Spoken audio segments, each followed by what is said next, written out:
कॉलेजमध्ये असताना मी पुण्यातली बेडेकर मिसळ खाल्ली होती, जी ब्रेड सोबत सर्व्ह करतात.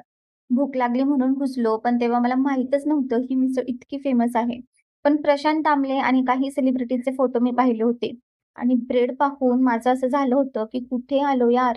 पण त्या तिखट, गोड मिसळची चव मी अजूनही विसरले नाही आणि खरंच ती अस्सल पुणेरी मिसळ आहे.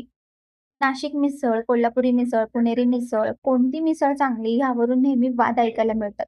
प्रत्येकाला आपापल्या चवीप्रमाणे मिसळ आवडत असते. कुणाला फरसाण, बटाटा, कांदा मिक्स केल्याशिवाय मिसळ घशाखाली उतरत नाही. तर माझ्यासारख्या लोकांना फक्त रस्सा आणि पाव खायला आवडतो. खरं सांगते कॉलेजमध्ये असताना मी कधीही मिसळ आवडीने खायचे नाही, कारण मला अजिबात आवडायची नाही.